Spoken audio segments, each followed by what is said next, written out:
नमस्कार। आप सबका स्वागत है आपके अपने चैनल प्रोफेसर पवार स्किल्स में। और आज का टॉपिक है लीडरशिप स्किल्स। लीडरशिप स्किल्स यानी नेतृत्व कौशल।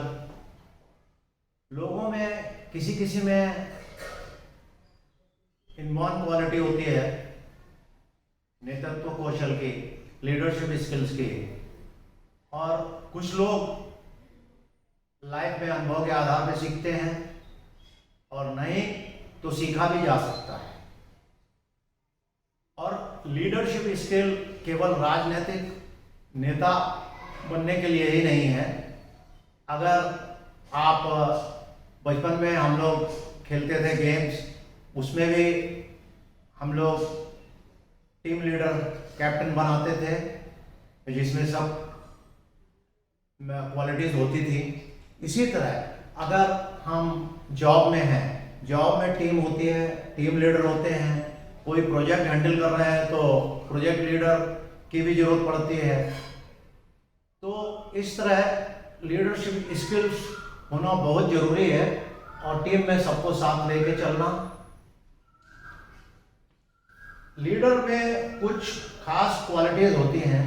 लीडर को विजनरी होना चाहिए, दूरदर्शी, और उसके हिसाब से ही गोल सेट करने चाहिए। फिर वो गोल्स को कैसे अचीव करना है अपने टीम मेंबर्स के द्वारा, उनको मोटिवेट करके और उनकी क्षमताओं का उपयोग करके। तो ये एक बहुत ही अच्छी और एसेंशियल क्वालिटी होती है लीडरशिप की। उसके बाद लीडर को इमोशनल होना बहुत जरूरी है। ईक्यू के बारे में सुना होगा, इमोशनल क्वेश्चन, जैसे आईक्यू होता है इंटेलिजेंट क्वेश्चन। इमोशनल क्वेश्चन माने खुद के इमोशंस पे कंट्रोल करना, प्लस लोगों के इमोशंस को भी समझना और उनके इमोशंस के हिसाब से रिएक्ट करना, ये भी बहुत जरूरी है। एक बहुत ही अच्छी क्वालिटी है लीडर्स की डिसीजन मेकिंग, निर्णय लेने की क्षमता। क्यों? जिंदगी में आम इंसान डिसीजन ले ही नहीं पाता है। डिसीजन क्षमता बहुत जरूरी है। अब वो डिसीजन क्षमता किसी भी, चाहे कोई भी हो, और अगर टीम लीडर ने ली है तो उसकी जिम्मेदारी भी वही उठाता है।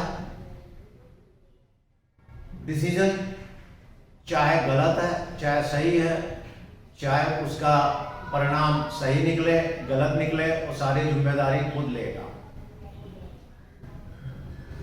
उसके बाद डेलीगेशन। डेलीगेशन माने आपको टीम के द्वारा,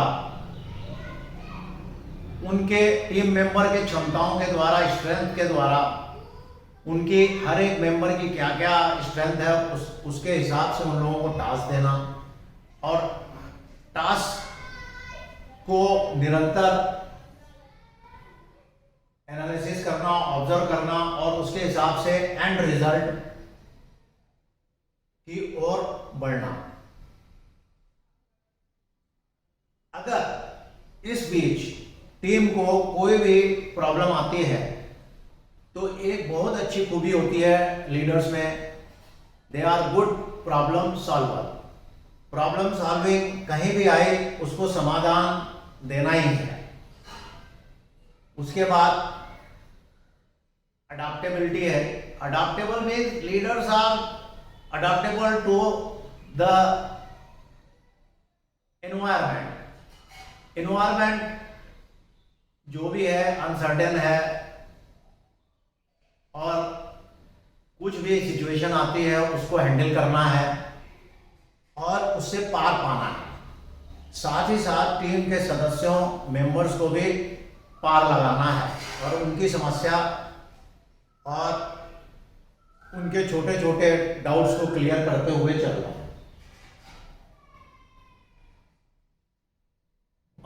इसके बाद एक और अच्छी क्वालिटी आती है लीडर्स की, कि लीडर्स जो हैं इनोवेटिव होते हैं और नए नए आइडियाज दिमाग में लाते हैं। अगर किसी समस्या का हल एक से नहीं निकलता है तो उनके पास दूसरा आइडिया तैयार रहता है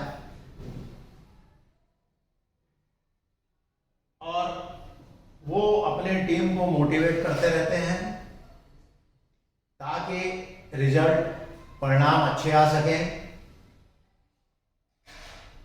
ये है, लेकिन ये तो आपने क्वालिटीज देखी। अभी इसको जो है हम लोग कैसे सीखें और कैसे इम्प्रूव करें, तो उसके लिए हमेशा कोई भी चीज सीखने के लिए, कोई भी स्किल सीखने के लिए गुरु की आवश्यकता पड़ती है।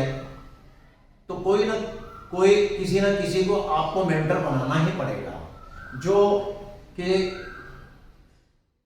लीडरशिप स्किल्स के गुणों से संपन्न हो और लोगों में प्रभाव छोड़ सकता हो। इसके बाद कई कंपनीज, कई संस्थाएं ट्रेनिंग प्रोग्राम भी ऑर्गेनाइज करती रहती हैं, वो आपको अटेंड करना चाहिए टाइम टू टाइम। और इसके अलावा आपको आत्मनिरीक्षण करना चाहिए। स्वॉट एनालिसिस इसको बोलते हैं अंग्रेजी में। स्वॉट एनालिसिस स्ट्रेंथ, वीकनेसेस और अपॉर्चुनिटी और थ्रेट्स, मीन्स आपकी क्या क्या क्षमताएं हैं उसका अच्छे से उपयोग करना और क्या क्या कमजोरियां हैं और उस पर काम करके उसको निखारना, और आपके सामने क्या क्या अपॉर्चुनिटीज हैं और उसको कैसे ग्रैब किया जा सकता है। और इसके अलावा उस अपॉर्चुनिटीज को करने में, वहां तक पहुंचने में क्या क्या खतरे हैं, उससे कैसे निपटना है, इसका भी आपको ध्यान रखना है। कई किताबें उपलब्ध हैं, लाइब्रेरीज हैं, बुक स्टोर्स हैं, स्टॉल्स हैं, वहाँ से अच्छी किताब जो जिसने लीडरशिप स्किल्स में महारत हासिल की हो, उन लोगों की किताबें पढ़ना चाहिए। और सबसे अच्छा तरीका होता है सीखने का किसी दूसरों की गलतियों से सीखना, कि उसने कैसे सफलता हासिल की और उस सफलता तक पहुंचने में क्या क्या मिस्टेक्स हुई, उसमें उसने उस मिस्टेक्स पे कैसे विजय प्राप्त की। ये सबसे आसान तरीका होता है। क्यों? खुद भी सीखा जा सकता है अपनी गलतियों से। थोड़ा सा टाइम कंज्यूमिंग है, समय ज़्यादा लग सकता है आपको, तो सबसे आसान तरीका यही है कि आप दूसरों की गलतियों से सीखें। और कभी भी आपको मौका मिलता है सोसाइटीज में, समाज में छोटा छोटा रोल करने के लिए कोई जिम्मेदारी दी जाती है, कोई फंक्शंस होते हैं, उसमें अगर कोई जिम्मेदारी सौंपी जाए तो उसको आपको सहर्ष स्वीकार कर लेना चाहिए, मान लेना चाहिए। क्यों? उससे आपके नेतृत्व क्षमता में, लीडरशिप स्किल में निखार आता जाएगा और एक दिन आप मंझे हुए लीडर बन सकते हैं। और आपको हमेशा अपने ऑडियंस का, लोगों का फीडबैक जरूरी लेना है। फीडबैक ये है कि वो आपको बताएंगे कि यहाँ कमी रह गई, उसको आपको कंस्ट्रक्टिव क्रिटिसिज्म के तौर पे लेना है, उसको अदरवाइज नहीं लेना है। उससे यह होगा कि उस पर आप काम करके निखार ला सकते हैं। किसी भी चीज में there is always room for improvement, तो इससे कोई कम नहीं हो जाता है। तो मैं तो कंस्ट्रक्टिव क्रिटिसिज्म को वेलकम करता हूं और उससे अपने को सुधारने की कोशिश करता रहा हूँ और आगे भी करता रहूँगा। एक बात और ध्यान रखनी है कि आपको अपने ऑडियंस का धन्यवाद करने में पीछे नहीं हटना चाहिए। क्यों?